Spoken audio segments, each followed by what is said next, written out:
front half of last year, we struggled a little bit because we just didn't communicate very well up front because we hadn't been together, and the quarterback couldn't solve some of the problems and make some of the changes at that point. Now we have kind of a fail-safe. The linemen have been together, and the quarterback knows maybe he can see a little bit further, and he can help if they don't get things heading in the right way. So I think we're much better from that standpoint. I think people will still try to bring what you've seen probably in the last year and a half is that the solution seems to be bring outside pressure to see if you can somehow keep Terrell inside the pocket. And he's hurt them a little bit by stepping up and going and get the inverted rush, and then all of a sudden he's out the gate. But I think we're better at it than we were. But people will keep bringing it. When you have a quarterback like that, is that in the game plan in terms of Terrell, we might see this kind of blitz, but you just got to get away from this guy? Or because he has that ability? There were about 3 plays in the game last week that you would have thought that's what we taught, because we let guys run right in there, and he did avoid them. But no, that wasn't by design. But it's funny, one of the coaches says, why don't we start designing them that way? But it must change things when you have a quarterback who has that ability, as opposed to a less mobile quarterback. Sure. Usually what it changes is the speed at which the people come. Because the worst thing you can do is run past a kickoff return, a punt return, or a quarterback in the pocket. You run past them, you're dead. And so some people, that will slow down and they'll be a little bit more under control. But defensive guys are defensive guys. When you call a blitz, all of a sudden their fangs grow, and they're just thinking about sick them. And you've got to be a little bit careful when you're going after a mobile quarterback. Jim, so would you rather not play an opponent like this that's got a 15-game losing streak, and they're like, I think 112 or something in the country against the run? You know what I mean? There are all these reasons why it looks like a mismatch. How hard a sell is a week like this? It's not really a hard sell, because going into the year, we don't assess the schedule from the standpoint of, I wish it was this or I wish it was that, or me, I wish there were 11 games. But there are 12, and for good reason. And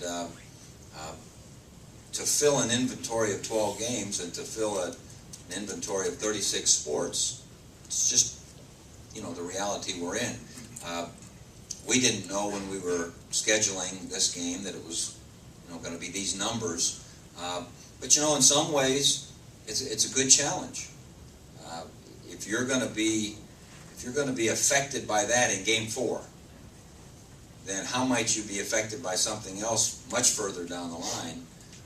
So in some ways, the mental exercise of seeing if you can really convince yourself that you really believe that what we do is what's most important, and us getting better is most important, and the opponent really doesn't matter, which was what was being said against Miami. This isn't the 0-2 game. This isn't about them. This is about us, which is the truth. That's the way everything should be. So this, to me, it'll be a good mental.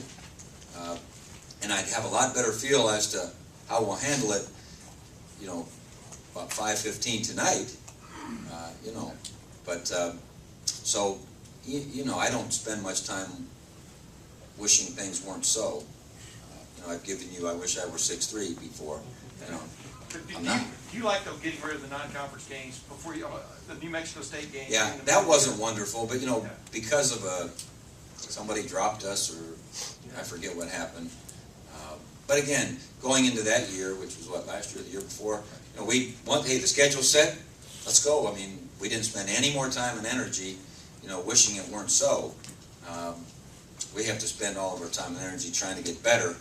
And, I feel as if these guys will do that. Now, let me reevaluate that for 2 days, and we'll reconvene this group on Thursday and see if we felt like it went that way. Coach, Deontay Allen was named Scout Defensive Player of the Week. What has he brought? is there some sort of different advantage of having a guy who has that college experience but hasn't had time to learn Ohio State schemes for replicating other programs? Well, I think the biggest plus in having a guy like that is that he's mature enough and has been around it enough to understand how important that scout team player is. Sometimes when you're a little bit younger, you feel relegated. You know, I'm relegated to the scout team. When you get a little bit older and maybe you've played some and you've really needed a good look from somebody, and it's been good that you've gotten a good look from them because it's helped you get better that week or see what they're going to do, then you understand it. Deontay understands that a little bit better than maybe Bradley Roby, who just got here. You get the sense he also wants to make the point he's for real. Oh, yeah. You understand what I'm saying? He's a competitive guy, and I think there's no question about it, because anytime you walk into a new group, you feel as if that group's sizing you up, and you want to, show people what you're made of. When classes start, obviously, the senior guys have less time for football. How do they adjust? How do you strike that balance, I guess? Well, they depending upon where they allot their time, I don't know that while we weren't in school that our guys were working on football 8 hours a day. They probably had a little bit more of a leisurely pace. They could take their time a little bit more in the weight room. They could take their time in the film room. They could hang around and sit around the locker room and, just kibitz. Now, they're going to be on a much more boom, boom, boom, boom schedule, which in some ways will be good because I think they'll get into a flow. I worry a little bit about that 2 or 3 weeks before school starts when we're not practicing twice a day, of getting in the habit, well, I'll stay up late and then I'll sleep in because I don't have to be over the facility until such and such. So the disciplined guy, the efficient guy, I don't think we'll see any difference.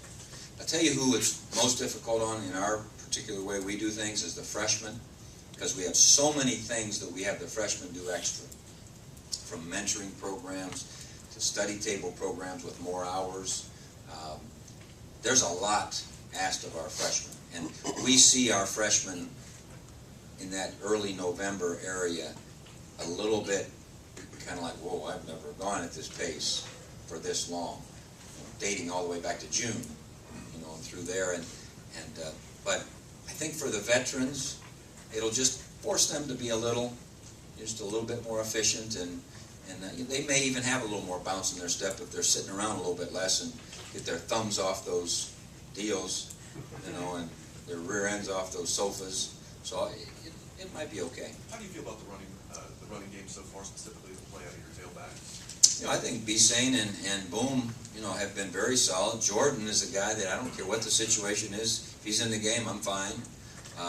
Jamal Berry's coming along. He's, getting some reps in practice, and also has been fortunate to have some carries in games. Carlos has been down a little bit with an ankle, which, I think he's going to be very good. Where I was really hoping he'd be a difference maker for us, as I watched him this spring, was in the special teams. He was a guy that was a good cover guy, and he was a good blocker on some things. And I hope he can get back, to that. And then Rod Smith's been here a short time, and been very impressive. So I think they've been fine. We've probably had a little bit better run pass balance than maybe sometimes when the run got 75% or 80% of the reps. So, if you're looking at pure numbers, we're probably, I don't know how many yards per game we're averaging, but there's been years where we've ended the year with over 200, and we might not even, I don't know where we are now, anyone know? We're probably, okay. But, so, I think it's going to be fine. Jim, when you're game planning, how much do you think of Terrell as a run option, maybe now compared to even a year ago, versus past? Well, we would like 5, 6 times, 7 times a game for him to end up running when we call a pass. Simply giving credit to the fact that people might drop more, folks than we're sending out, and it might not be anyone open. And then, if we have 5 to 6 designed quarterback runs in the game, now we're at a dozen. That's where I'd kind of like to be. Things evolve, things change. I think he had 20 against Miami, somewhere in there, and probably around 10 in the other games, I'm guessing, I don't know. But we want him somewhere in that 10 to 15 range. Was it the same a year ago? I mean, is there? Was it? I don't know. I can't answer. He went about 3 games where he couldn't run at all. So I can't remember leading up to that. That was a long time ago. But when you were looking at the roster this year, what were your realistic expectations for Tyler? well, when he left here the spring of '09, we assumed he would be a starter. And we always say that a guy never loses his position in our minds with an injury. Now, of course, then he has to put it on tape when he gets back. So I don't know. We expected him. We weren't sure how it was going to play out. We didn't know if he was going to be in the back end and Jermail be the nickel, or he was going to be there and Jermail back. And we got into those discussions of who do you want in the box and all those kinds of things. And we really didn't know how the CJ, Orion Johnson, Aaron Gant, who was going to be a good high safety and all that. So, but we expected him to play. And, we expected him not only to play on defense, but come back into our special teams. He's sporting a little. I'm sorry. Did you expect the impact that he's been able to give you so far on the your meeting, tackles for loss and things like that? He's an active guy. If you remember back to the '09 spring game, where I don't know who graduated after '08, but all of a sudden he got more reps and grew into a role. That '09 spring game, you'd have probably left the stadium saying, "Hey, that may be one of the leading tacklers in the team next year." And that was after James and that bunch left, right? Marcus and all those guys. So we were sure hoping he would do that. What am I sporting? Yeah, he's sporting a little bit of a mohawk today. I think he's worn that from time to time. Is that a mohawk? I don't know what that is. I mean, you like I the think that was Celtics? a fast shower. Okay. Yeah, molar hawk. Yeah, there we go. A fashion statement Tyler probably doesn't spend much time thinking about. Getting back to the health issue, coaching, I'm sure whenever something like this happens, you want to get more aware of that, but how much can you really change in your profession to make it healthier? Eliminate the media? No, I don't know. I got half laughs and half booze here. Come on, Doug. Well, I mean, you can't cut back your hours really too much on this. Well, and it's got to be the same in your worlds. Technology has added to your life as far as demands. And so as we get all these creative things, it's just adding more things to do. When we can study so many things nowadays because of the way the computer just sort them in your computer and poof, here comes a video of, we're in green personnel and it's 3rd down and it's raining on the left hash, and your eyeballs fall out. And so, you've got to try to be disciplined. I mentioned on the Big Ten call that we have a saying with our players that nothing good happens past 10. And that's fairly well documented. We have a saying with our coaches that any idea after 10 won't work. And that's pretty well documented. And so we try to, not ever go past 10. But, I guess like anything else, you sit in there and there's a table full of food. You have to decide, how much you're going to eat. And if you eat too much, it's unhealthy. And same with your 24 hours in the day. And as I say, you hear of, all you need to do is go to the hospital once a week and see people from all walks of life. But that's not like when someone in your family, all of a sudden is affected and can go over, that type of thing. But, all of a sudden you're going to get the film in for the next week and, you're going to dive in that table full of food. But, we try.